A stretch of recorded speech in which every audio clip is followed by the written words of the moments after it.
There's just 1 minute to showtime. The engines are on. The following program is brought to you in living color.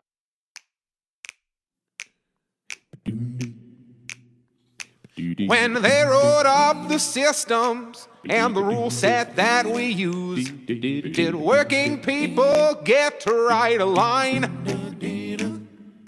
What class of men on pen and paper jotted down their clues? With capital the heart of their design. When 90 million want a thing, but some shareholders say no, which class of people get to have their way? The people read the fine print, say that this thing has got to go, and we'll start writing a new contract here today. Don't you know that hundreds will work and one man keeps the money? They don't think they gotta tell us why. When they say the new social contract, all the bosses will be gobsmacked and everyone will want a sign. Oh, yeah, everyone will want a sign.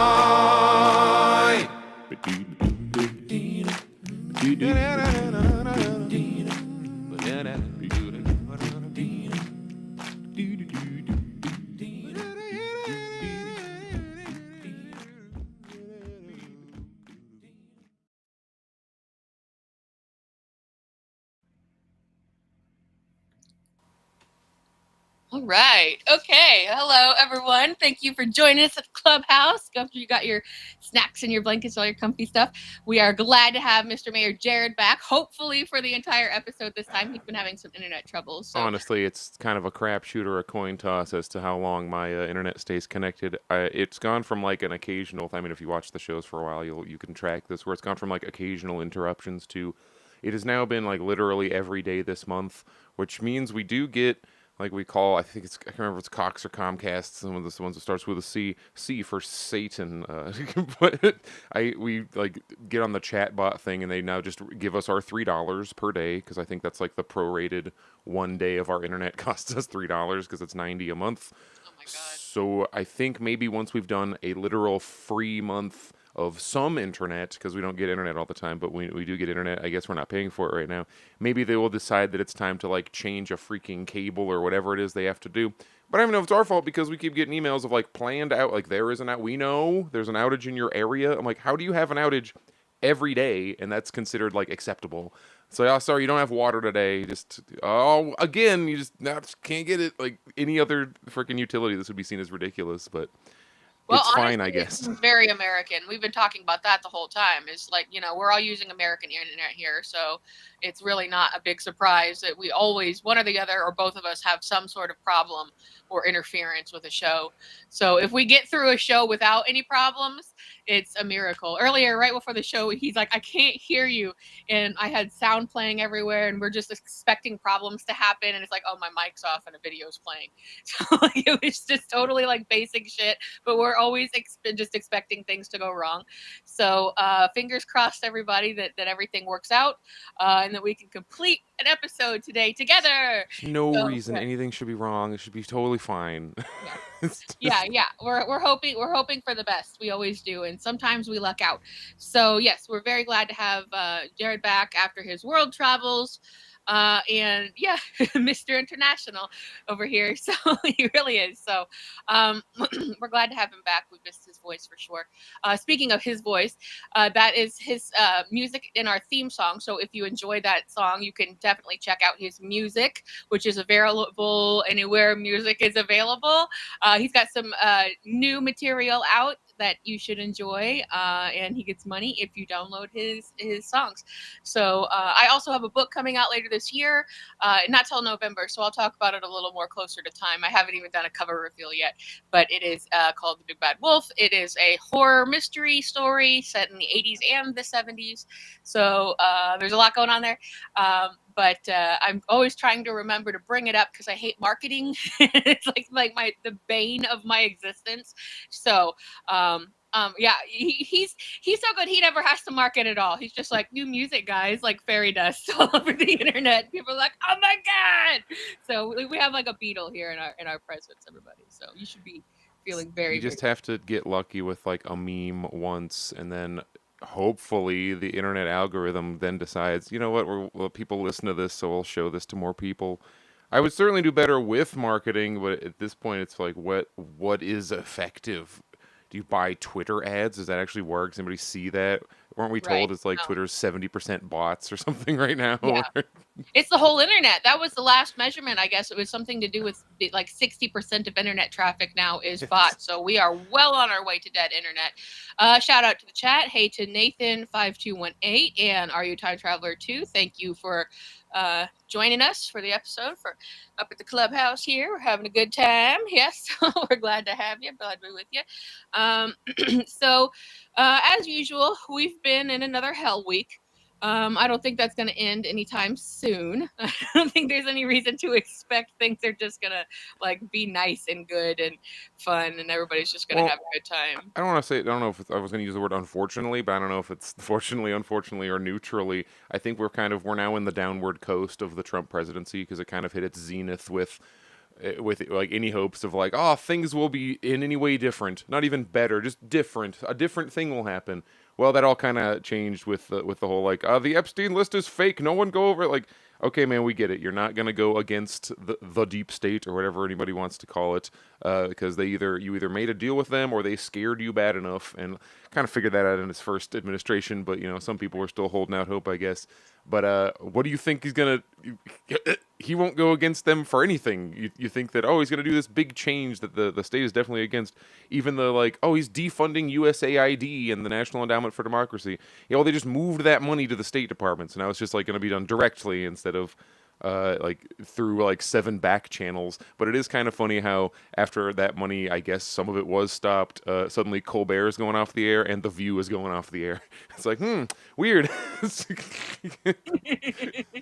Yeah, it's all that's I think we've had a really good experience and everything's connected here. A lot of people get criticized for saying that they're peddling conspiracy theories, but when you're looking at like the way that the world works and the way that there's only so many corporations and there's only so many government officials to pay off, like these numbers are finite. They may seem bigger than your Brian can compute, but these numbers and these people and these corporations, they are finite. So they use these stupid like operations to basically just launder money between each other and make more money off of money and invest in real estate and shell companies and such and such and such. And that's how we get here. It's basically just funneling money to themselves. That's why we have the military industrial complex. So, and it's why it's like only like 5 companies run like the entire world. So you don't have to go like lizard people Illuminati to still be correct that like this is just a very small amount of people running the game. It's not even that I think a government guy walks up to the freaking Whoopi Goldberg on The View and like hands her script necessarily. It's all like, if you've ever been in a freaking church group, you can get through like reading body language and the vibes what you're supposed to and not supposed to say, and you'll get different reactions to different things you say. And the people who end up on TV, that's how you get filtered out. That it's not that they walk up and directly say, here is the exact bullet point list of things, but the people who naturally kind of feel out the bullet point of it, those are the ones who end up as anchors. Those are the ones who get primetime slots. They're the ones who go far, or eventually like, you know what, they're good enough at feeling out what they're supposed to be doing. We might run them for Congress. It's like, that's how you end up with our freaking TV lady out here in Arizona. Was it Megyn Kelly, I think? No, maybe that's her. I forget. One of our TV news anchors is like our the second biggest politician. She keeps losing, but she just hangs around and she's always running and she's always getting 47% of the vote or whatever. Well, yeah, that's also how you end up in these anchor positions the same way that the politicians end up in their puppet positions, because you play the game, that you're willing to do anything, sacrifice everything, have no moral value or context whatsoever. You're just willing to do it. And now we're starting to see a migration of some of these big anchors who kind of just blew up on air, who now have taken to the internet, and they're rolling the dice with that, and it's working out for a lot of the big people. Don Lemon's on the internet now, and as you know, Tucker Carlson Carlson's on the internet now. We've had to refer to him way more times than we would like to on this program. So, but those things are, they're kind of thinking it's a little bit, I don't want to give too much credit, but it's a little bit of 3D chess in the way that it's like, all right, we want to be able to say what we want to say. We want a wider audience. Because look what's happening with Tucker Carlson. Like, I spent my entire life deliberately ignoring anything that Chode said. And then now he's saying things that make sense. So like either it's planned to try to widen his base to bring in leftist people by using leftist talking points. And leftist talking points are basically just like the basic bare minimum of what things can and should be.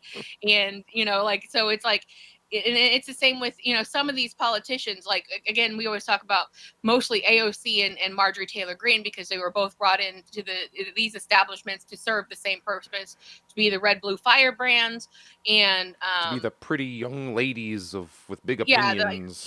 like basically the faces, essentially. But then now we're starting, again, having to refer to Marjorie Taylor Greene way more often than we like to, because she's saying the bare minimum basic things about and it's like, why does it have to be you? Why does it always have to be the worst fucking person we can constantly come up with? So yeah, I won't even jump into it, but you have Marjorie Taylor Greene who's saying, I'm going to vote no on this Israel funding, and then you have AOC saying, I have to vote yes because the money's just going to go to the Iron Dome, though. They need the Iron Dome money, just not the missile money, which totally makes sense if you understand the situation.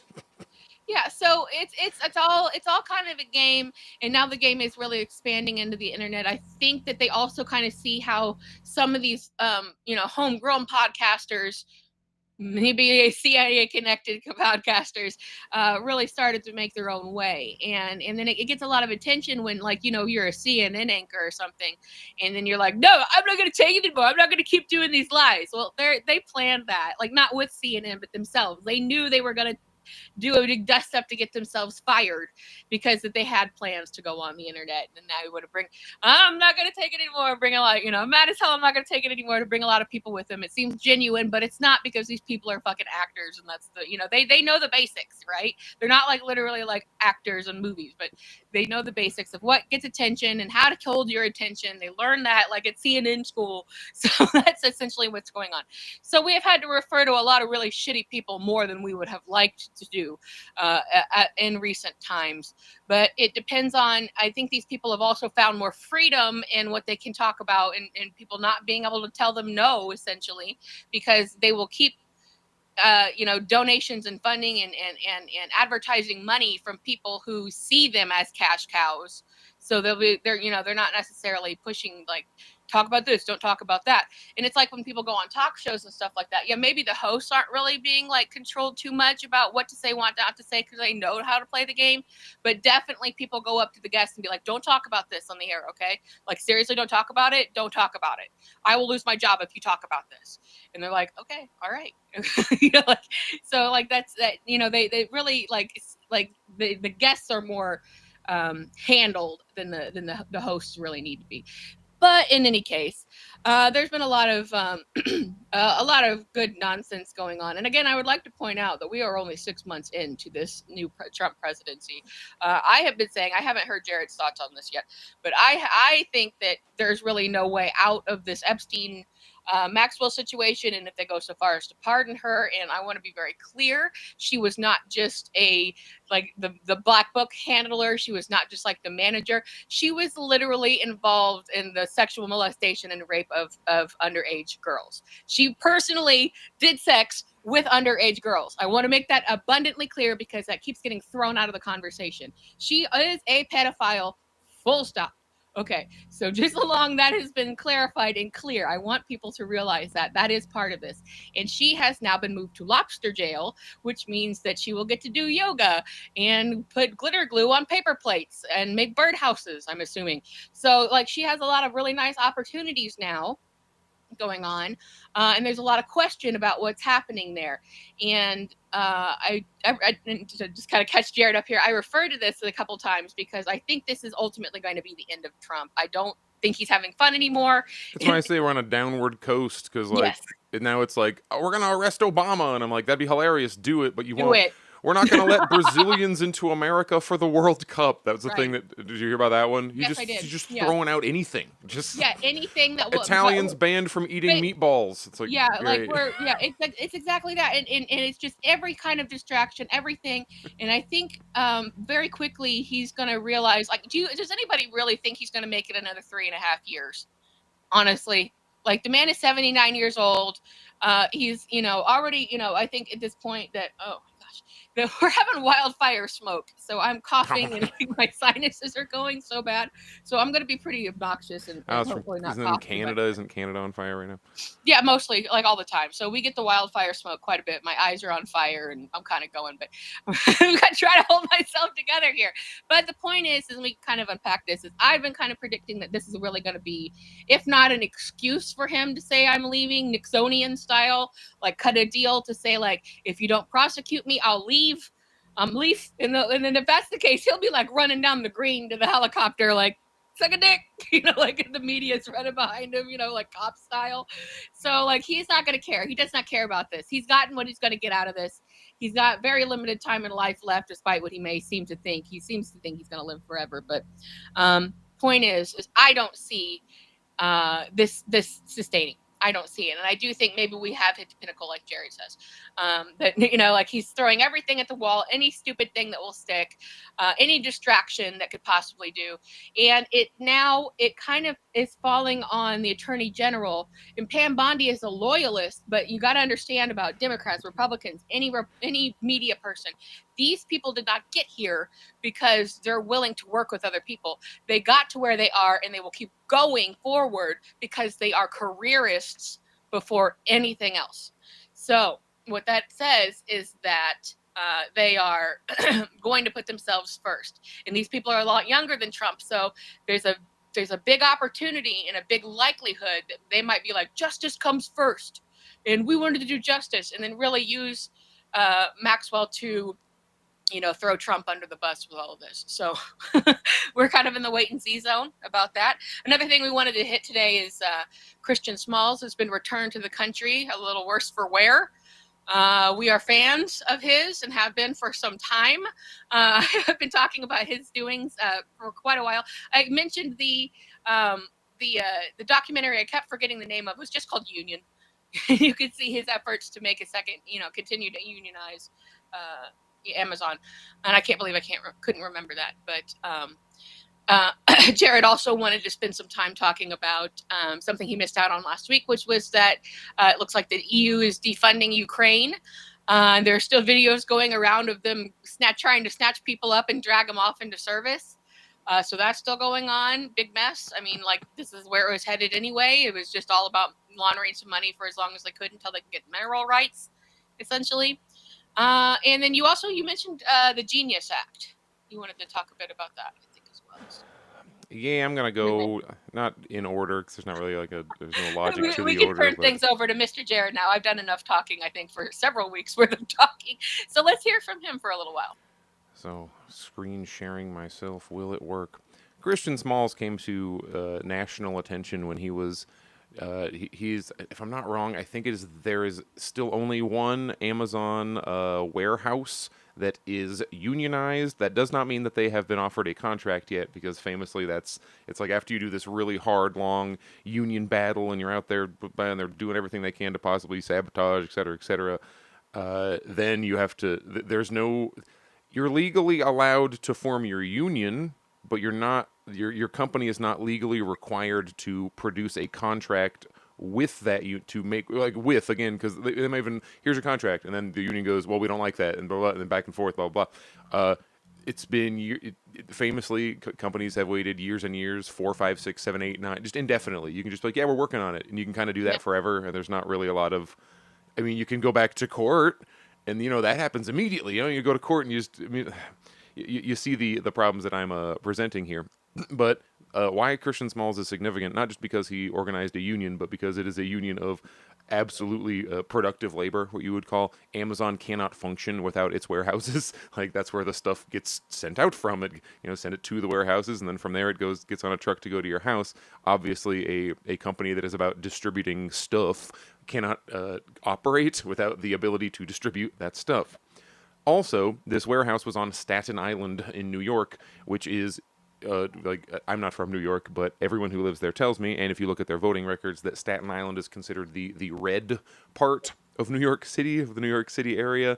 They are very much that county area borough, right? That borough very much went for Trump, and you have Christian Smalls, who looks like this, who got together a whole lot of people who the left would tell you cannot possibly organize with, you cannot possibly win with, and is the only one who's ever got it done was in Staten Island, New York. You know, this crazy liberal haven of Staten Island, New York.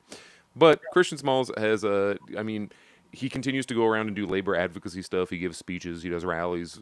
He's been snubbed by. He was also part of how I got kind of disillusioned with your AOCs and Bernie Sanders's, because when he was getting things going, he was asking, "Hey AOC, you're in New York City. You're right over there." I think he's one of her constituents. I don't know her exact district, but she didn't show up to various things, and then after he succeeded, suddenly, hey, you want to come and take some photos with me, please? And he has never wavered in being like, you weren't there when we needed you, so I basically see you as phony.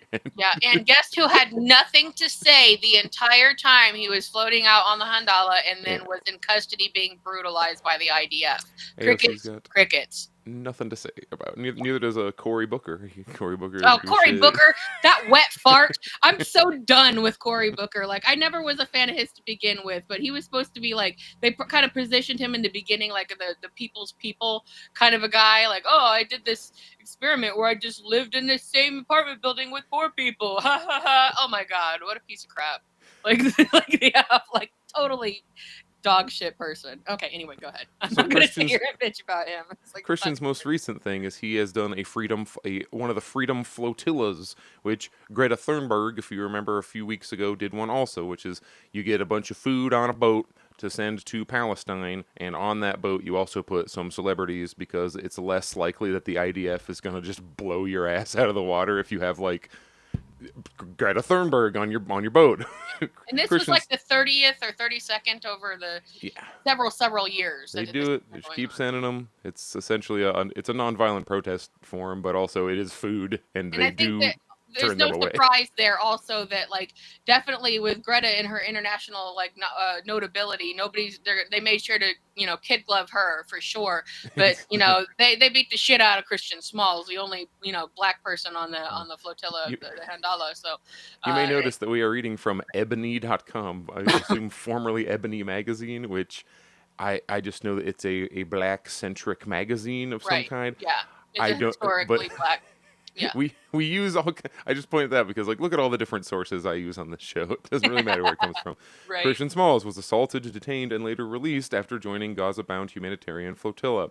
The Freedom Flotilla, and the only point it's nothing's going to change based on this. It's just yet another example of they just throw it in your face of Israel knows they can do just anything, and they could have killed Christian, honestly, and you think we would have just stopped sending weapons then? And I'm not saying that's the hope of the Freedom Flotillas, but that is the reason that you put people who are well known on it. So then, if they get it was a reality, it was a real possibility that they would have beaten him to death. The Freedom Flotilla Coalition announced that Amazon labor union founder Chris Smalls, has been released from Israeli prison. On Monday, details revealed that not only was Smalls detained, but the IDF physically beat him. He was the only black member of the Freedom Flotilla on the Handala. The Freedom Flotilla Coalition confirms that upon arrival in Israeli custody, U.S. human rights defender Christian Small... It's Smalls, everybody. Is it Chris Smalls or Christian Small? He goes by both. It's but it's Smalls with an S. It's definitely. This is a quote, so maybe the Freedom Flotilla did his name wrong, and they're just quoting their misspelling. He was physically assaulted by 7 uniformed individuals, said Freedom Flotilla Coalition on Instagram. They choked him, kicked him, leaving visible signs of violence on his neck and back. The IDF boarded the Handala, a ship linked to the Freedom Flotilla Coalition, which was attempting to deliver supplies to the Palestinians in Gaza. The IDF detained 20 activists who were seen with their hands raised in graphic images captured by the Freedom Flotilla Coalition. Among those on the ship was Chris Smalls, who gained recognition for successfully leading a union drive at Amazon in Staten Island in 2022. And there, of course, you assume not getting audio from this. But Yeah, we always have issues with something. So that's the thing where I think the program just I've tried every possible configuration, but it just doesn't take my audio when I'm doing my screen share for some reason. And then hey, same story, different sources. This is National Nurses United. Just in case you think these are coming from like weird and biased sources, I don't think National Nurses United has any specific political tilt here, but NNU condemns detention of U.S. labor leader Chris Smalls and renews union nurses' call for an end to the war in Gaza. The war on Gaza. Ooh, that's probably an intentional preposition there. The NNU, the largest coalition of registered nurses in the United States, today stands with Chris Smalls, the American labor leader beaten and detained by Israeli authorities, and celebrates his release from Israeli detention.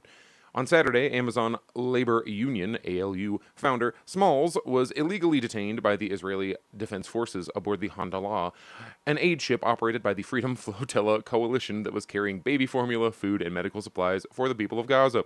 The Freedom Flotilla coalition announced that Smalls, the only black person in the humanitarian delegation, was beaten and choked by Israeli authorities in a show of force not used against other detained activists. It's like if you remember, I was talking about, hey, Christian Smalls is on a Freedom Flotilla, it's going to happen here, like a few weeks ago. And the reason it came back up is because I guess the IDF just cannot freaking control themselves. It's just crazy to me where it's like, if you were the IDF, if you, listener, were the IDF, and you're trying to convince people that you're the most moral army in the world and everything you're doing is great and blah, blah, blah, why are you doing this? yeah, It's right. literally, it's people who walk up like with their hands up. They're all like in the like, okay, arrest me position when they fucking board the ship, and they're so like, you know what? Let's beat the shit out of one of these guys for what? Why? What is the strategic value of that? It's very strategically valuable for the Freedom Flotilla people who have cameras fucking everywhere. The whole point of this is for publicity. Well, it goes What to do you show do? that we really do believe that they are bulletproof on the world stage. That they have, their amorality doesn't even really come into play when they're just like, we can do whatever we want and we will. They still seem to believe that on the smaller scale. Like these individual soldiers aren't part of the, like the talks in between countries and Israel about we're going to support us and you're going to this and we're going to money and we're going to, they aren't part of that. But they themselves, as citizens, because the citizens make up the army, and as soldiers, see themselves as being able to operate without any sort of consequence, and that is exactly a demonstration of that. Nobody passed down the message, hey, don't brutalize this guy, right? Like, don't mess this guy up, like treat him like Greta. No. nobody passed along the message, and they probably wouldn't have listened anyway, because they have operated with impunity this whole time. So like, that's really what we're talking about. It's like from Probably the just didn't know who he was, and they're like, this guy looks like an Arab. Let's beat him up. And well, also they're just incredibly racist, and I'm sure that they had been informed that it's somebody from America, right? Like it's some I'm sure they didn't have like a profile necessarily. This sure is a fun contrast to the. Remember the little like hype video Instagram reel that the IDF made with Greta, where they were like handing out sandwiches. It's like the first one, like, here, look, see, we're nice, we're giving them food, and here it's like, hey, look, we're gonna Rodney King this guy for right? No reason. Yeah, we really shouldn't, but we're going to anyway because we just can't control ourselves. Like, did he have nunchucks? Was he fighting back? Was this like a freaking battle, or was it a guy on his knees on the ground with his hands up, and you're like, all right, time is now, and they just... Right, and he says he was called slurs, which I don't doubt. So they were aware of him enough to know that like they don't care who he is necessarily, but they also just know that they can do whatever they want and nobody's going to do anything about it.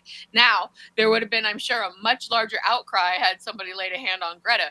But, that is the much different point of view here. Smalls is mostly known to American audiences for his American contributions, but Greta is world renowned.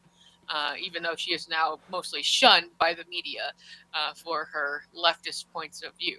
I want to point out that later in this article, it has the NNU, the National Nurses United, has unequivocally condemned the atrocities perpetuated by Hamas. So they do condemn Hamas, and now they're writing articles like you're losing people who previously would at least be neutral on this issue. Like you had, what the heck, they bombed a freaking Catholic church in Gaza or West, one of them. Right. They're bombing Catholic churches now, and now you have various conservatives who are going, wait, what? Like you're waking people up to this. Not even. I don't think you're waking, because I don't think these people are stupid. If you're sitting on the internet and you have all these like millions of followers, and if you're a big Catholic YouTuber, like you have some kind, you know what's going on, but you are now unable to freaking make excuses anymore when they have directly, like, what, the Catholic Church is Hamas now?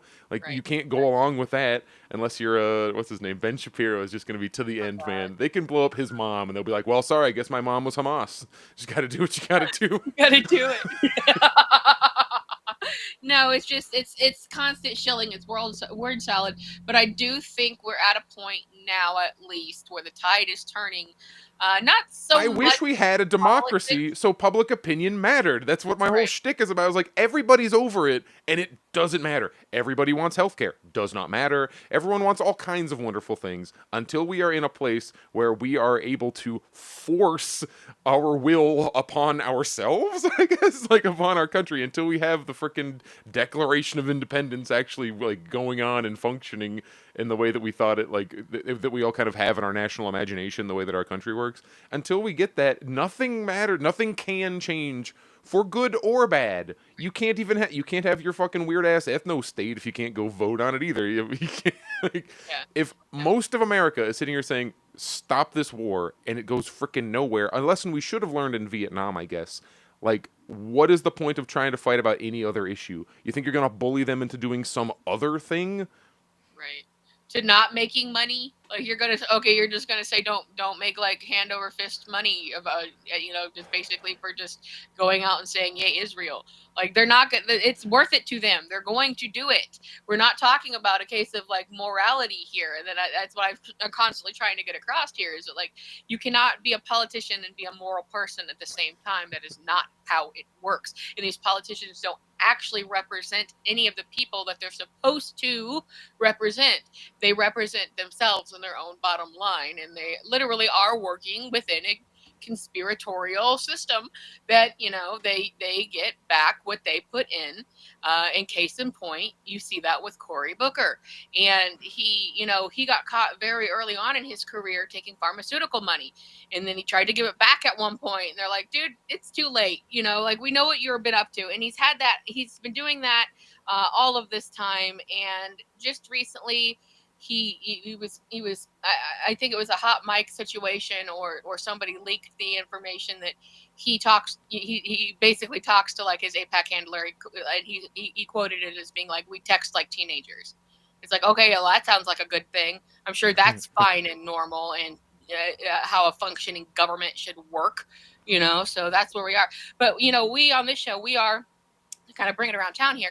We are fans of Chris Smalls. We are, and we have been for a long time, following what he's been doing, because he is just, he was put in the position to raise the union. He was not not some agitator that came in and was meant to mess things up or whatever. He was getting fired over some nonsense and was like, hey, we should unionize, and then he like followed it to its logical conclusion. He did it. He got it done. Yeah, he was a disenfranchised Amazon worker, which so many people in this country are, or could at the very least relate to, and he did. He saw that through, which means he did either develop or possess the leadership skills that are needed to organize, and he is able to lead and inspire people.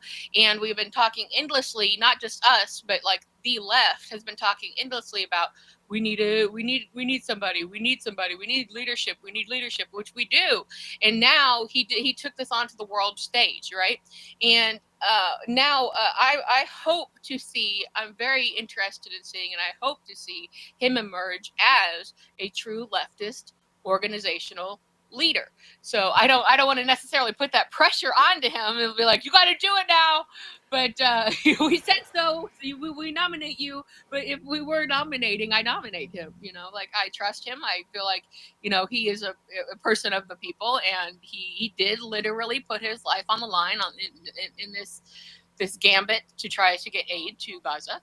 So I think that, when we transcend to where it becomes a person who's good at organizing and makes a union, to I could have been killed and I was brutalized by a foreign nation, and none of our government came to my aid, and nobody said anything about it. We didn't even get any angry tweets until it was really late in the process. And I think that like Ilhan Omar and maybe Rashida Tlaib, the ones that are allowed The to ones do that, those yes, things. the designated allowed to be mad people. Exactly. The designated, angry people were allowed to say it. But even they said it late, so you knew that they were given permission to say so. I want to talk about this Genius Act, if you don't mind. Yes. Because Yeah, you're talking this is about the something money that you're going to have to just educate me in, because I can't keep it all in there. So I'm going to be throwing out a lot, not really jargon. I don't know. I've been reading books about economics, and I feel like I have the tiniest freaking inkling of the true gravity of this. Because a lot of people, you'll look at this and go, "Oh, I see. It's just more like crypto things." But let's read a little first, and then I'll see what holes I can try to fill in. I think this is extremely significant, though.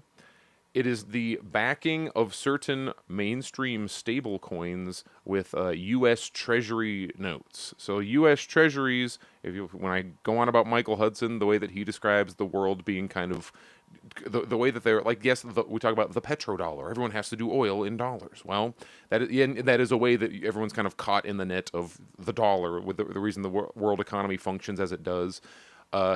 Above that, the even more simple than getting locked up in petrodollar, etc., is almost every country has signed contracts, treaties, whatever you want to call them, with us, not with us, with the International Monetary Fund and the World Bank, promising not to undertake certain economic activities, such as devaluing your local currency. Like if Germany wanted to, well, they're in the EU anyway, so let's say, I don't know, Switzerland, because they have their own money still. Switzerland was like, we're going to take the krona and we're going to devalue it. We're going to say it's worth less in comparison to other currencies. That way, other people will buy stuff from us, because then it becomes cheaper because their currency is devalued. It increases exports. Yeah, you're not allowed to do that anymore unless you're like Venezuela, China. That's why you'll hear them talk about China does currency manipulation, because I don't think they have quite as they still have signed shit with the frickin' World Bank and IMF, just not as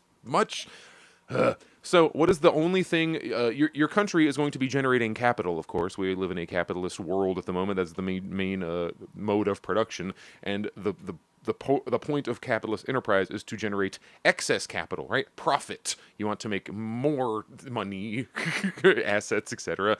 But where previously you would put that into buying like gold or building up your own local infrastructure and stuff, now through these contracts that they have signed, you're essentially only allowed to buy treasury notes, the U.S. treasuries. So that's how, when they talk about owning a certain amount of our debt, it's like, oh, China owns they own a ton of U.S. treasuries, because you're not legally allowed to do much else with your money. So everyone just has world reserve currency you'll hear about. That's U.S. treasuries. So this is now, the Genius Act is now backing certain mainstream stablecoins with U.S. treasuries. So if you put the word stable instead of crypto, does that somehow make it legit? Like, don't worry, it's stable now. Stable coins, as I understand it, aren't like on the market, so they don't like go up and down. They're locked to something. In this case, I think it would be U.S. Treasury notes, where previously it's locked to like either the U.S. dollar, was a lot of them. But if you thought our currency was fake before, this is essentially a next step in making it faker. Because now we went from having to base, because the way that money pops into existence is not actually through the creation of products and the circulation of commodities, not anymore. It is now just a bank decides, they make a loan and they invent that money out of nothing. And it used to be, well, you can only make a loan based on the amount of gold you have. Like, you have to have some actual asset to base this loan off of. And then it became, well, you only have to base it on 10%. Only 10% of it has to be backed by gold. And then in the 70s, we're like, okay, F that. Even that is too restrictive. We have to go, fuck gold. You just do it. Just do it, man. You made it. The money is real because we all agree that it's real, I guess. Which drives down, of course, that's what creates inflation in a real sense. That's what drives down the value of the purchasing power of a dollar, is that like when they say your house is going, like if you've got a house in the 90s for whatever price, and then you look at it now, it's like, wow, this house is worth $1 million that's how much a bank would be willing to like put against it, how much money a bank is willing to make up out of thin air to buy your house. Like, it's so fake. All right. On July 17th, the U.S. Congress passed the Guiding and Establishing National Innovation for U.S. Stablecoins Act, Genius Act, as a piece of legislation that could have a significant impact on the cryptocurrency landscape and, in particular, how crypto investors use stablecoins. To not bury the lead here, I believe that the result of this is going to be the ultra-rich, the ultra-elites, putting their money in, I guess, stablecoins to skip inflation and market shit, like the kind of stuff that'll happen to normal people where all your prices are going up and blah blah blah. You could essentially dodge all of that because, oh, my money isn't in dollars, it's in USDC, US dollar coin, which is the name of one of the stable coins that they are that is in this. We've chosen some winners in the cryptocurrency market, and we've decided that those are now essential to the world economy because the American economy kind of is the world economy. President Donald Trump signed the act into law 1 day later, a prelude to several key steps since toward the mainstream adoption of cryptocurrencies. Geez, I can read, I promise. But what does it mean for those investing in cryptocurrencies? This is like a pro-crypto thing, that's why I'm reading from it. The Genius Act was devised to provide a legal framework surrounding the issuance and regulation of payment stablecoins that are defined as a digital asset. Digital assets are any digital representation of value recorded on a cryptographically secured digital ledger, or in other words, cryptocurrency. The Act creates pathways for stablecoin issuers to obtain permits to distribute their currencies, making it unlawful for anyone other than a permitted user to launch a stablecoin in the U.S. Crucially, so this is like, remember how the whole like kibosh on Bitcoin is like, well, can you actually buy anything with it?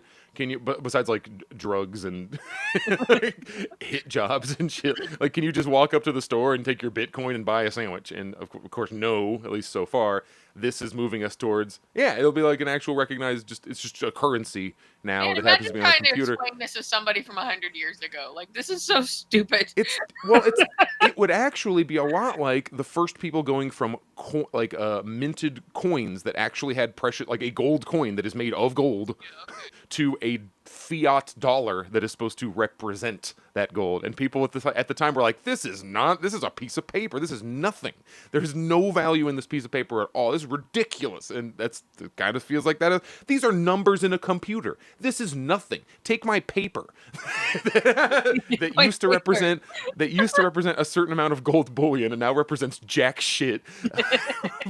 Take it. This is the real money, not that computer nonsense. Like, it's just the same kind of, like, it's yet another way for capital in its current iteration, finance capital, to just keep the shit going.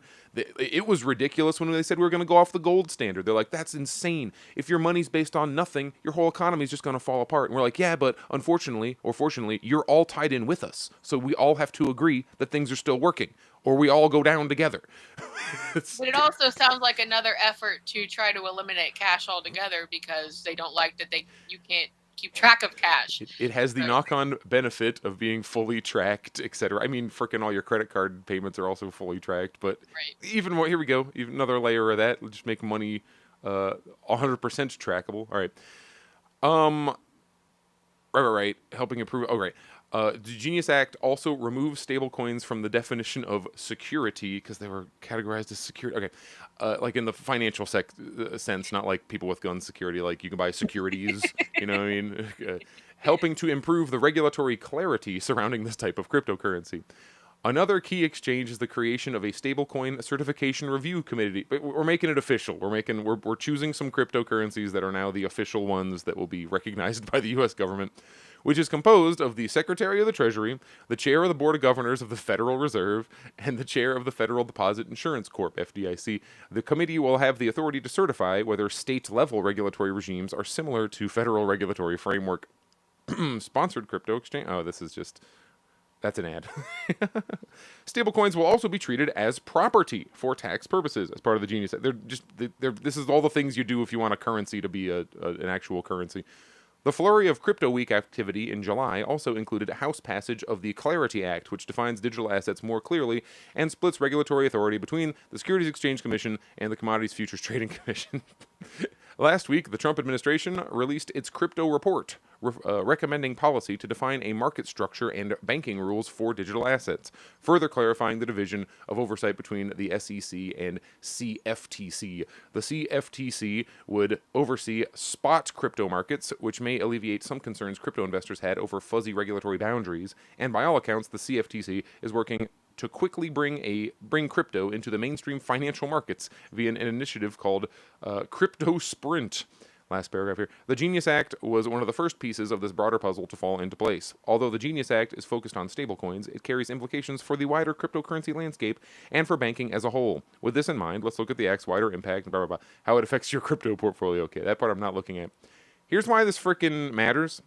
So, right now, and I don't choose gold because when you start talking about the value of gold, people go, "Oh, you're like a weirdo libertarian, and you hoard precious metals in your house, and you think that you're gonna, just like with crypto, I'm gonna walk to the grocery store and buy a loaf of bread with a gold coin." Like, obviously not. This does not actually reflect. Don't think of it as the price of gold, but think of it as the amount of gold that a U.S. dollar now purchases. It is one of the only ways we have to try and track. Wow, the number's changing as I'm sitting here. To try and track the purchasing power of a dollar, the value of your fiat dollars. Right now, we are well over $3,000 per ounce of gold, meaning your dollar can purchase 1/3,000th of an ounce of gold. What was the price in 1970? We went off the gold standard in 1971. $38 per ounce. 38. That's not like a 100% increase. It's like a 10,000%, right? Or is it 1,000%? We moved 2 decimal places, basically, which is quite a lot. 100% would be doubling. 1,000% is times 10. 10,000%. Yeah, it's a 10,000% increase in what, like 50 years? It's funny, the Google thing, if you go to max, it only starts counting from like 2012. It's like, I think we do have data actually before 2012. Maybe Google doesn't. So the dollar has become essentially garbage. Like, dollars are worth freaking nothing. If you're a Marxist, you can see, you could talk about one of the ways that capitalism kind of spins itself out into socialism. The way that you would kind of guarantee that end there is if the value of capital becomes essentially zero, and gosh darn, we are getting closer. Like, look at that. Look at how little your dollar is worth. Eventually, it just becomes like, this makes no sense, everybody. All this excess capital that we are generating is just worthless. It's not really worth it. We're in Weimar, Germany. We got like, it's $10 million for a loaf of bread or whatever insane situation we end up in. Right. So attaching your money to a stable coin, there you go. That's going to provide some kind of stability that dodges you out of this the just continued downward trend of the value of a dollar. Well, the value of your stable coin is different, and they think it might like sustain, and inevitably it won't. If things continue as they were, we'll be sitting here in another 20 years being like, oh man, stablecoin values are worth nothing anymore. Now we got to do a whole nother nonsense third V-Bucks currency to get ourselves onto to try and keep this thing rolling. Yeah. Whatever. And they always have been able to keep it rolling. I'm like, you look at it and you're like, oh, this is going to fall apart in a minute. And they were thinking that in the 60s and then the 70s, 80s, 90s, and it still hasn't fallen apart because I don't think it ever is just going to naturally fall apart. This is part of the, like, all right, ultra elites making plans to drop a jump ship to a private island with their stable coins. Which they will, like, don't get caught up in the illusion that, it will always be America first, no matter what on the global stage. They will jump ship. They will go elsewhere. That has always been part of the conversation here, is they will, like, for the next haven, the next good place to go. Like, and I think it was in the 80s that maybe the 70s, I don't know, British history of economics, but this kind of goes into that they had made like a income tax, like up in like, an 80-90% type of a thing. So if you were wealthy, you were paying like crazy amounts of money, as you should have been doing. But what that did is all the rich people and like actors and stuff, the famous actors, they just came to America and started lives here until that the the austerity won ultimately, and they just started bringing that down and bringing that down and bringing that down, and people went back because they was just like they just fled. So let that be an example. Like if anything changes or the status quo with these people is interrupted in any way, they will jump ship and leave America. This looks like they're fleeing the dollar. Like they've been, spending their whole lives accumulating as many dollars as possible, and now it's like, these aren't really like worth it anymore. Now we got to go to Chuck E. Cheese tokens. Yeah, right. That's what I'm hearing when I'm hearing all of this. I'm like always like Chuck E. Cheese tokens in my head. Like it makes no sense. I'm still trying to get my mind around how to directly articulate why specifically, what the direct, like with the badness for us on the ground, it's going to lead to increased poverty. Like, I don't know if this is the correct analogy to throw out there, but is it a future where you go to the grocery store and you're like, well, your groceries would cost $7,000 American dollars or 0.0001 USDC, like the stable, like are we gonna have like a dual price structure where the value of the stable coin all the time? This is like what happens in Greece, like every other week. Like, like this is, it's just this complete, like destabilization all the time. This is a regular thing. Like, especially when you look at the conversion rate sometimes between like the dollar and like some other things. Like, well, this equals so many, like $1 is like 20,000 of these local dollars. And it's like, well, how am I supposed to figure out what that even means? I'm just trying to buy some food. So I don't know if it becomes a two-tier currency situation, because there can't be a two-tier currency. That just means one of them eventually fades out and then you go on to the other.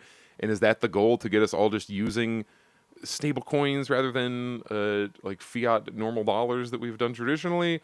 Or is that just going to be just some shit happening in the background, and then you turn around and you're like, wait a second, how the hell did that guy become so rich? Oh, like you got to look at Trump's involvement here. It's like, don't sit there for 1 second and pretend like he knew what any of this meant when he signed it. Like he doesn't ask him to explain. This is JD Vance. JD Vance is like the crypto vice president. Like that's okay. I should say tech bro vice president. Like that's who he represents. And that's kind of the thing, and his age difference. But that's kind of the thing with Trump. It's like he doesn't know what he's doing. He's just getting what he's being promised. If you sign on a paper. You sign this paper, I will give you this. You sign this paper, I will give you this. He does not have any idea what the hell he's doing, what any of this stuff means. And it's not like that's not like an ageist thing necessarily, but I really don't think anybody gives a shit if you're ageist against Donald Trump. We've seen people lie to him. We've seen his own aides and people just straight up lie to him on camera. Right. Like there was the famous one where he had just lost, like a Supreme Court decision went against the thing he wanted 9-1, and he was told on camera in front of people like, oh yeah, you won that 9-1. It's like, well, that just isn't what actually happened. So yeah, I have no illusion that he knows what's happening. His own staff just straight up does lie to him, but it's not like if they didn't, he has some genius moves in his pocketbook that I think he's going to pull out. And it's I don't think anybody would argue or ever would necessarily have said about his leadership. It's a very emperor has no clothes situation. Like, you just tell this idiot whatever he wants to hear and you will get what you want.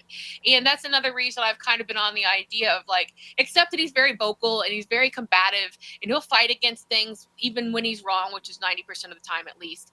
So it would be in these investors and these donors and these money launderers and these wealthy corporations, it would be in their best interest to get him out of the presidency, install JD Vance, and use him as the puppet who would say, yes to everything that I was told to say yes to. So it would economically be in their interest. And that's a good reason, I think, that there's a good chance they might try to railroad him out with this Epstein stuff.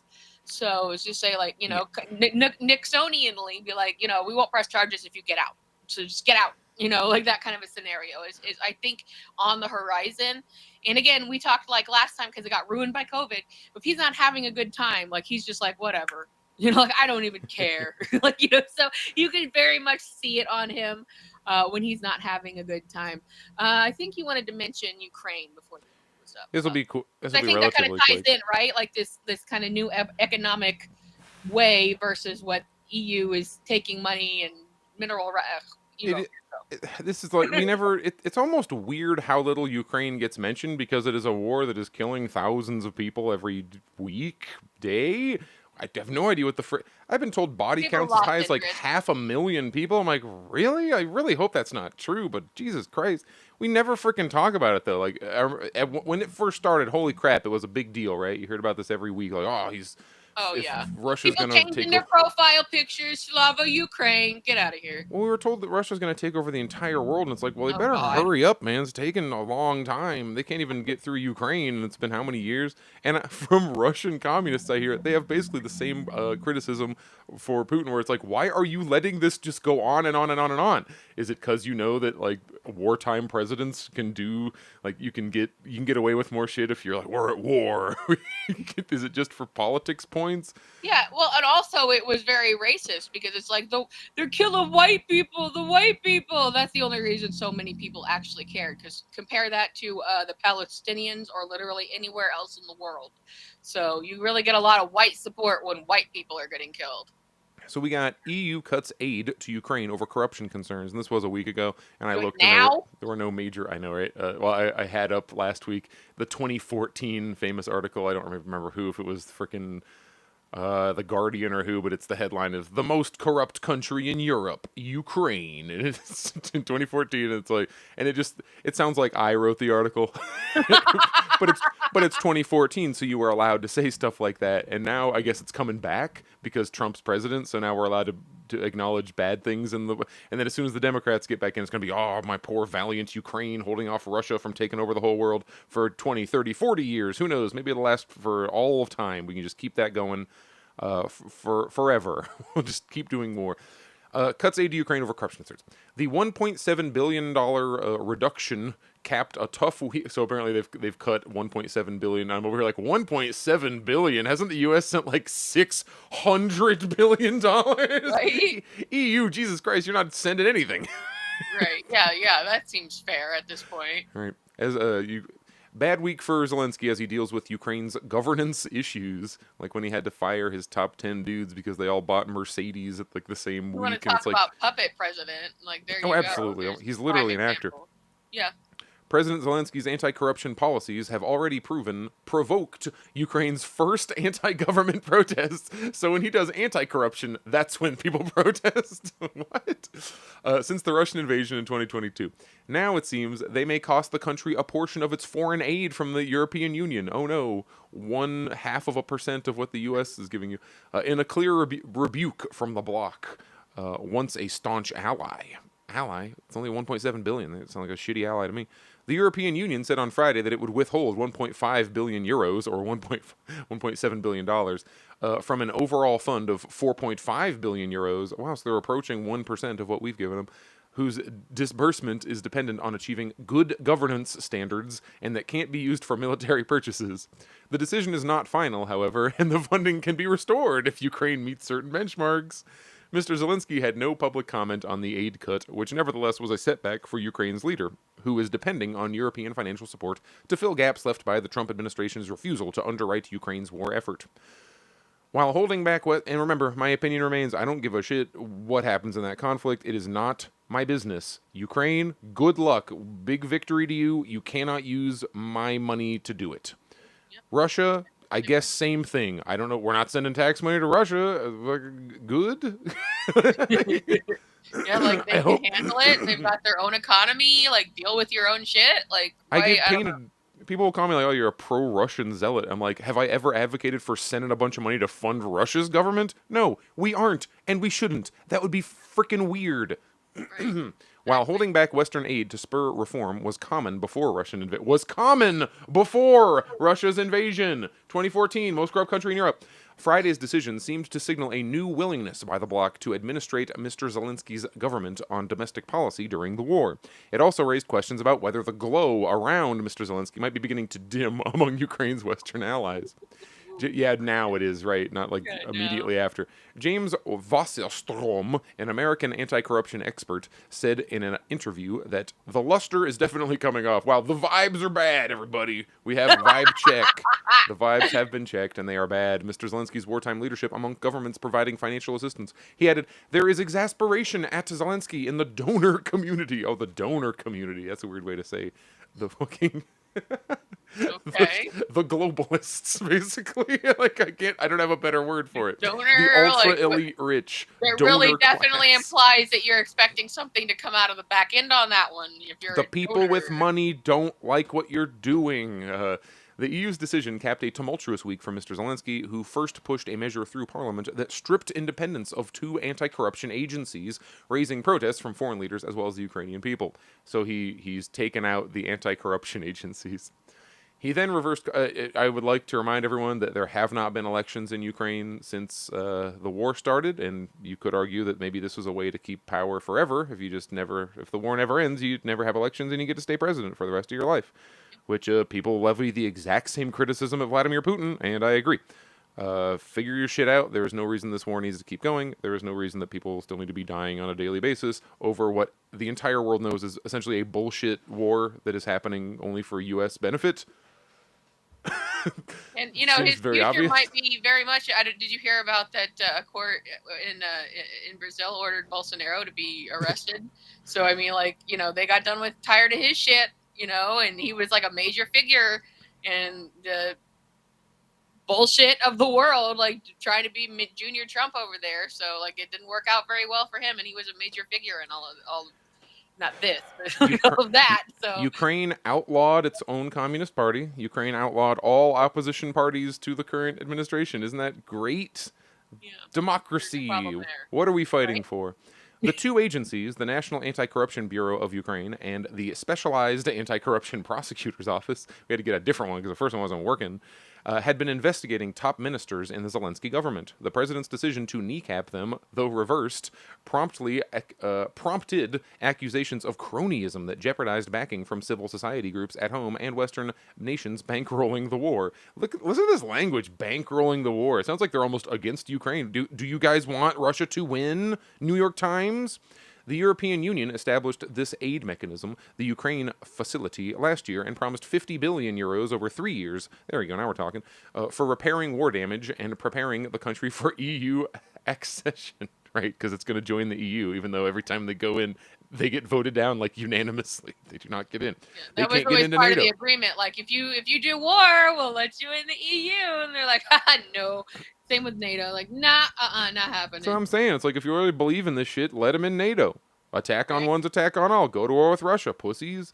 The European Commission spokesman, oh boy, Guillaume Mercier, French people. Guillaume. One of those. Told journalists in Brussels on Friday. Oh, even worse. Brussels. Okay. The European Commission spokesman Guillaume Mercier told journalists in Brussels on Friday that Ukraine had requested a disbursement in June despite falling short on 3 of 16 benchmarks, including failing to make appointments to a specialized anti-corruption court. The court tries cases brought by the two agencies whose independence Mr. Zelensky threatened this week. Critics in Ukraine have complained about the Zelensky government's steady accretion of power under martial law, with investigations targeting journalists, activists, and opposition politicians, just like Russia is accused of doing. His administration has sidelined elected mayors and governors in many regions in favor of military administrators. Okay, did not know that. It really It's just adorable. sounds like the EU is getting bored of this, this whole situation. I don't want to do this anymore. Just try and imagine that Phoenix elected a mayor and Trump was like, sorry, I saw your mayor, but I'm going to have this military leader run Phoenix instead. Imagine. That's fine. That's totally fine. Let's send another $250 over there to Ukraine. Sounds totally normal. Governors. Imagine, the governor of Indiana cannot be installed because Trump says he would rather have a colonel in there instead. Honestly, that sounds like normal. I feel like that's very soon for now. And now let's check in on how CNN is feeling about this. Ukraine is now Trump's war. Vladimir Putin started it. Joe Biden didn't stop it. But they're back again in a buddy cop movie. But no matter his efforts to the contrary, this is the week in which Russia's invasion of Ukraine becomes U.S. President Donald Trump's war. So isn't it funny how, first he's criticized for saying he's going to end the war, which he didn't, which is why you should totally criticize him. Remember, he said he was going to end the war before he got into office. And that's after he said on day one. And we're quite a few days in, and we are no closer to that war being over. But first, it was bad that Trump was trying to stop it. And now it's how dare he not stop it? All right. Cool, CNN. I'm glad we agree on this, I guess. The most powerful office in the world doesn't always invite choices. Trump is mandated to address the biggest conflict in Europe since World War II because the U.S. was involved under his I thought we weren't involved. I thought it was Ukraine's war under his presidency. Like, isn't it fucking weird how we go from things that I'm called a conspiracy theorist monster for saying when the war starts, and now CNN's like, well, of course this is the U.S. Duh. We do the wars. We're in wars. Grow up. This isn't Ukraine. This is the U.S. versus Russia in a shadow conflict. Not like what those psycho conspiracy theorists said in 2022, which was that this is the U.S. fighting Russia in a proxy war shadow conflict. Right, yeah. Like, if you are watching this and you haven't heard proxy war at this point, like, you probably should go read some shit. It's that you're told if you say it's a proxy war that you're insane. They call you a crazy person if you say, no, this is Ukraine fighting. And then they send a meme of Zelensky's head on a superhero body at you. Trump could have dropped the war entirely. How could that have happened, CNN? This is Ukraine's war. This is about Ukraine fighting for its sovereignty. How could Trump have possibly dropped it? All right. The idea you can see, and it even mentions, like, you said he could end it in 24 hours. He says you could do it in 100 days. Then he tried to navigate its personalities, cozying up to the Russian president initially.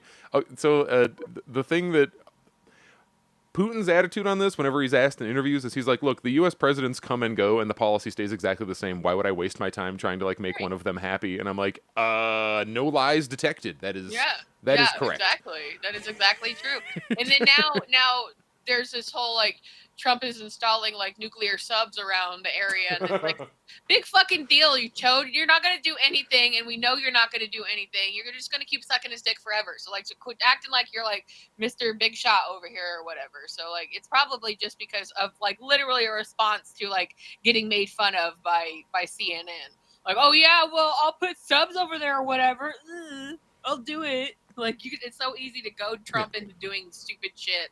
Like it says here, the U.S. went from pausing military aid to Ukraine to threatening nuclear force against Russia in less than a month. Talking about the nuclear subs. Like, hey, man, if Trump ends some wars, I will be the first one to give him credit for it. So far, he's a +1 war because the war with Iran counts, no matter how much people want to act like, oh, see, it was nothing. It's like, we've probably been at war with Iran since then. We just aren't going to hear about it for another, like, 5 years. Right. I would love 3 wars right now, so dude, you could be at a -2 for wars. All you got to do is end Ukraine and end Israel, and like, holy shit, not end Israel, you know what I mean? End the Israeli genocide on the Palestinians by stop providing them with the missiles necessary to continue carrying out said genocide.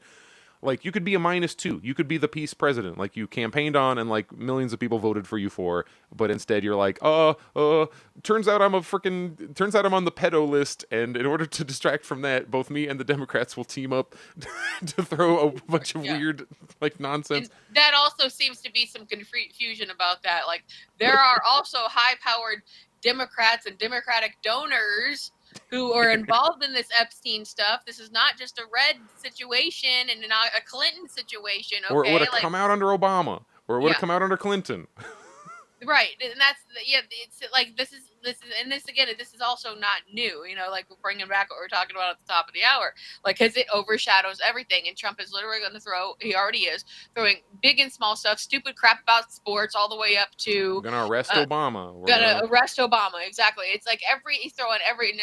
It's a bears on the moon situation, just throwing everything out there to try to distract you in every single way, to try to keep people busy and stuff like that, which the major majority of people are going to fall for, because what do you get on the nightly news? Well, Trump said this today, and then you get on all the feeders online, they're like, Trump said he doesn't like Gayle King and he loves Sydney Sweeney, and it's like, who gives a fuck? Literally, who gives a fuck? Nobody gives a shit. And then everybody uproars about her stupid blue jeans commercials. Like, who's even watching commercials even more like that nowadays? Like, who is susceptible to advertising at all at this point? If you are, like, go have an argument with your other moron friends and leave the rest of the world out of it, who are trying to sort through these problems that, you know, we can't deal with, like, on our own. And that's where we end up here. So that is the mess that we currently find ourselves in this week. And in the next week, what kind of nonsense is Trump going to throw out when the flames get hotter? It's going to keep happening, and in some way or another, it's going to come to fruition. There's going to be something that happens that either gets him to move off, like a deal gets struck, or they come at him. He's not going to be able to coast through this like he's done so far up to this point. It's just too big of a deal. And now we have these news organizations who may have been sitting on some of these things forever, like just waiting for a good time to strike, and are piling on. They're like, look at this letter he sent, and check out this picture, James Brown's in it. And then like they're just like throwing all this crap and this crap and this crap and this crap, and it's like, where did you guys all get all this stuff? And it's like, and this person said it, and there was a leak, and we have a whistleblower, and like there's this is not going to go away. He's in the mindset that he is a king, so that he can just like wave his hand and somebody will do something. But it's more, like I said, the emperor has no clothes situation. He doesn't know what he's dealing with. He doesn't understand anything. A lot of presidents have had law backgrounds. He doesn't. He has just an idiot background. So he doesn't know what he is doing. He has never known what he is doing. He does what he is told, and he's either going to become a hindrance to those people who don't want him in the way anymore and could very easily get whatever they want done just by installing J.D. Vance and getting him out of the way one way or the other, or he's going to do something so stupid and outrageous in interim with this that it's just going to be like, we know you've done it. You're fucking busted. Everybody already knew anyway. And then somebody comes up with something, and it's like, he's going to have to run away from the presidency, or something's going to happen to him legally. This is beyond Trump just as an individual, and I hope this doesn't sound like I'm minimizing here, but we are in a situation where, like, isn't it weird that now the Democrats and Republican establishments went from the Epstein files don't exist to we're subpoenaing to reveal the definitely real Epstein lists, which, like you just said, they can't and won't actually do because everybody is implicated on it on every possible side of the uniparty. It's like a ball. It has several sides technically, but it's one ball.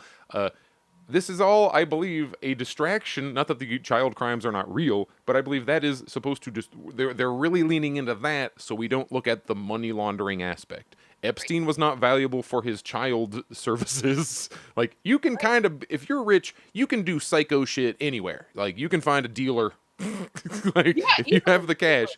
He seems to be the guy who was set up not... I don't think he's not set up for the sex crimes. He's set up for the money laundering.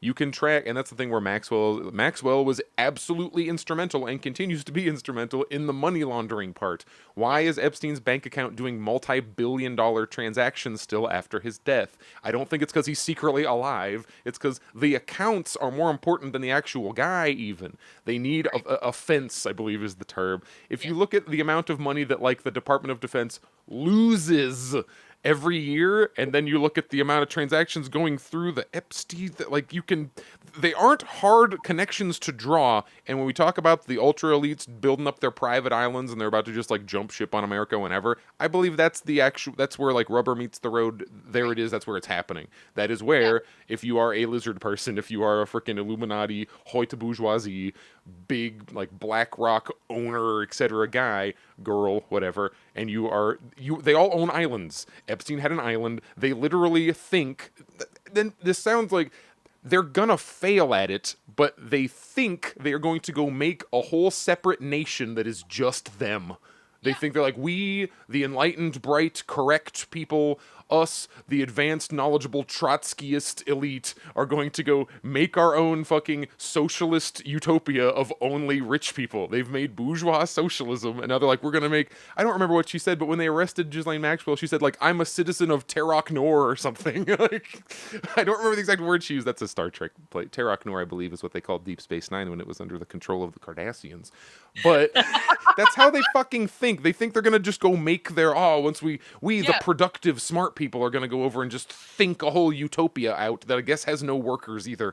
Or maybe that's where they think the automation is coming in. That's the level they're operating at. They don't think about us at all. We are the cattle that they must liquidate to get out of the way of their perfect bourgeois socialist utopia. Yes.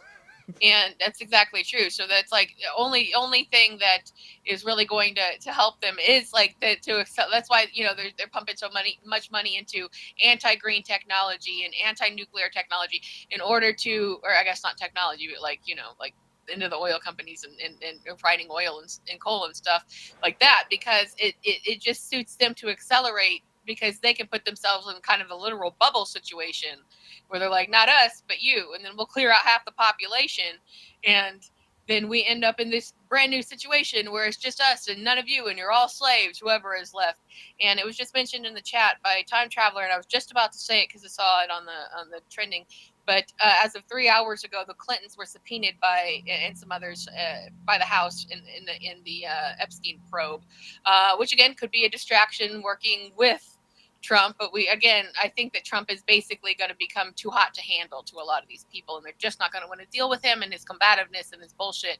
And so he's I think either going to get pushed out, get the opportunity to flee, or something, or it's going to look like they're turning on him suddenly, and like he's part of it, and we're prosecuting because justice first, and because again, this is being handled by people with more wealth than he could ever even imagine, plus being run by careerists in government, so who are going to eventually not want to hitch their wagon to a 79-year-old man who everyone hates. So and again, that actually is a good point. Time Traveler points out that there are several very openly whites-only communities popping up around the country, and it's not just sundown towns, because if you live in a lot of places around me, there's at least two. But now they're very openly starting to build whites-only communities, and that kind of is a small aspect of what we're talking about here in the final. Friggin' good luck. It won't solve any of your problems.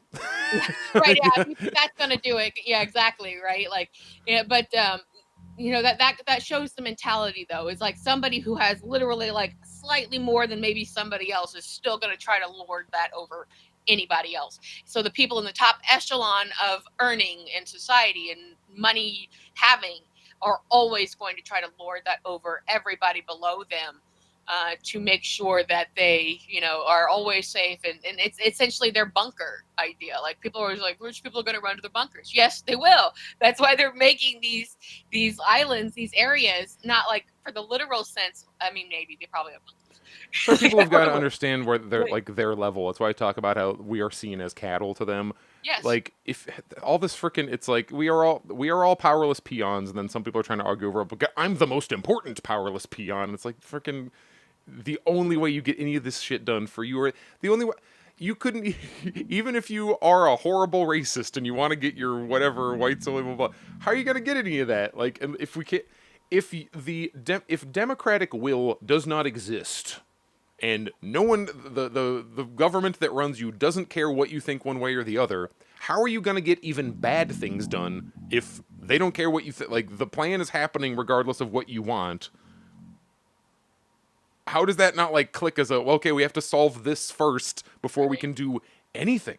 I say this to vegans who think that like the way you solve the world is if everyone was vegan. And I'm like, well, the way that production currently goes, even if everyone in the world agreed that we wanted to like end animal cruelty or whatever your big point is, it wouldn't happen because no one cares what we want. So even if you're right, the first thing you have to take care of is creation of an actual democracy, creating of the leverage necessary to force democracy, like the will of the people to be affected. Our entire scenes on this show, that's what we are like constantly. Basically, the tenet of what we form this about is like we need like to work in like with each other, relearn community, even if it's on the small level, to figure out how to nullify or combat these policies, these actions, these people who are supposed to represent us but are just enriching themselves and their donors, to again in spite of and at the cost of us.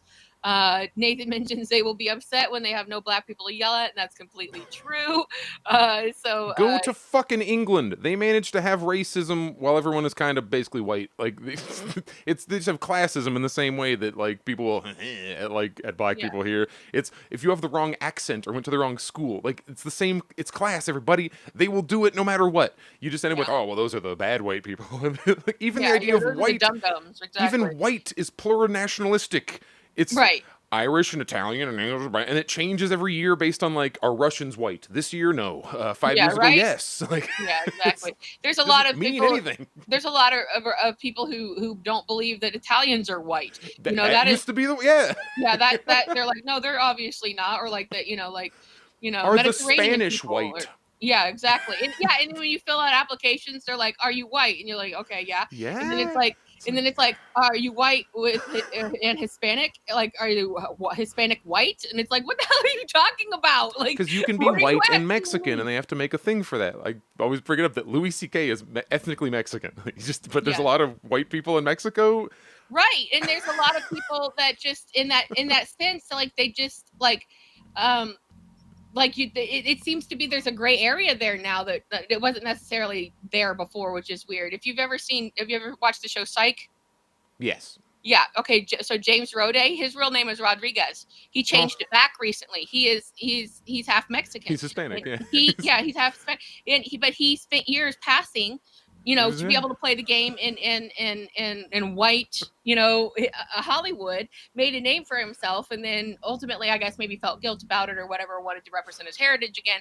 But nobody really questioned that he maybe mixed race or wasn't white, like, because he sounded white, he looked white for the most part. Like, there was no real question about that, which I understand in that scope of things where it's like super racist and you're trying to make a name for yourself and you can pass. Like, I don't necessarily like agree with him for that. But he didn't want to get put into where he could only work on like the George Lopez show and shit. He wanted to be exactly. put in all I think roles. that if you get branded necessarily, if he'd have marketed himself as James Rodriguez, tokenized, he would potentially end up tokenized, and instead he ended up being the lead on maybe one of the most famous modern television shows out there. Okay, we're running pretty late here on the show, guys. So, but we're really glad to have Jared back. I'm happy to be back. And yes.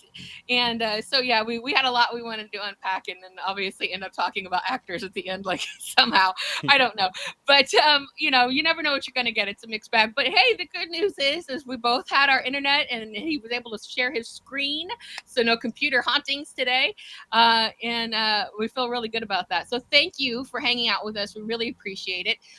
Again, we're fully independent, so if you want to share our content or tell your friends. If you're enjoying what you're seeing, we really would appreciate that, because whether it's like 2 of you or 2,000 or 20,000, we just like to share our message and get it out there. But the idea is the more people we can get to, the more people who can hear this and might be like, I agree, and Jared's super smart, so they could be like learning things, and he goes into teacher mode. So we always all benefit from that. So if you think other people might as well, shares don't cost anything, obviously, but I get tired of being told that, like, I'm not going to share something I don't want to share, but if you want to share it, we would definitely appreciate it. So thank you for joining us.